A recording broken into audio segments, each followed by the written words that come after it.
what do you guys see in the next 6 months? Because you say they'll have to cut rates, they'll have to print. And I agree, but at the same time, they're not going to do that unless things are really No, bad things have out to there, get very right? bad very quickly. I think what they're missing is the lag effect. I mean, we went to an event with BJ Dichter, who was the guy who did the truckers protest up in Toronto, and he gave us a great data point. And they truck a lot. He trucks a lot of products that get brought to the United States to turn into corrugated paper boxes. And it's a great leading indicator for sales in the United States. My partner David Foley figured this out and talked him through it. He said that in the last couple of months, demand has literally fallen off a cliff, like down 90%. Wow. And that this generally presages a serious downturn. Also, if you look at the 210 spread, same story. I mean, my opinion is sometime in the next 6 months, this economy is going to hit the wall so friggin' hard, people are going to be stunned.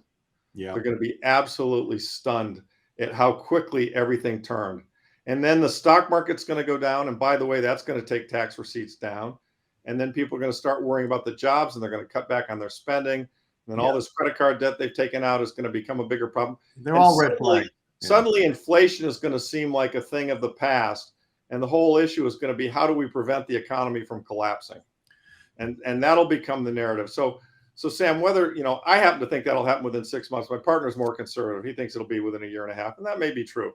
But I always kind of think it's right around the corner, and I've been wrong and early many times. But the point is, it's coming.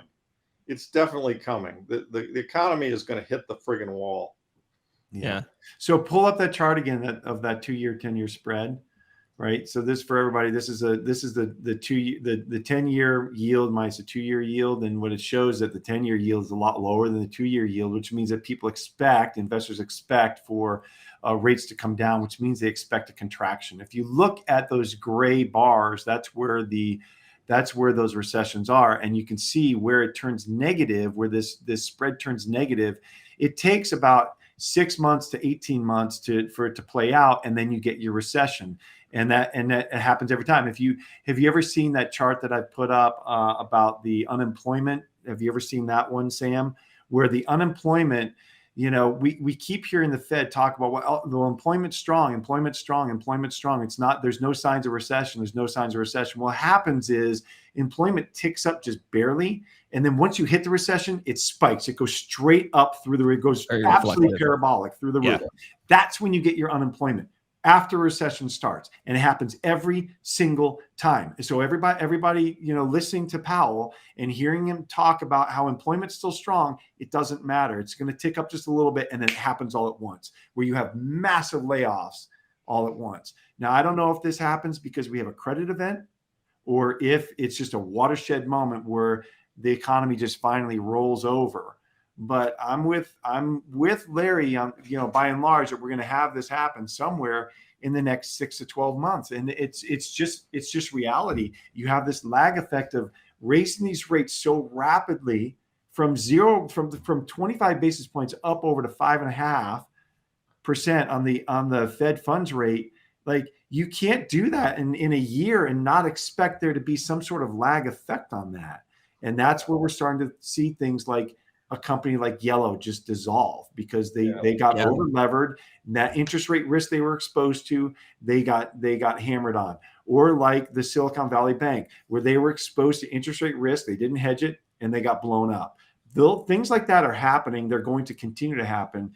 I don't know what credit event we see, but I believe that there is a significant chance that we have some sort of credit event because of that lag effect of that interest rate rise. We just like Saylor, I'm unbelievably bullish for really 3 reasons. One, we're going to have something happen that's going to force them to change policy and go in the other direction. 2, we've got a halving coming up, and 3, we've got the Bitcoin ETFs coming sometime within 6 to 9 months, which are going to unleash enormous amount of demand into a very tiny market. And so I just don't see how we're not at Bitcoin between 100 and 400,000 sometime within the next 2 years. I mean, I just don't see it. To me, it's statistically impossible. Yeah, I was gonna. It doesn't happen. Yeah, you're referring to that great Saylor interview on Coin Stories, I think last week, and he said he was so bullish, and that's what I was going to ask you guys, because if you look at these macro indicators and the Yeah, deterioration in we the economic sound data. terribly bearish, right? Yeah, but I'm wondering, like, yeah, there might be a correlation to one event, but there are these developments happening in Bitcoin that are bullish. Like, there's a lot of building going on, Oh yeah. a lot of institutional adoption.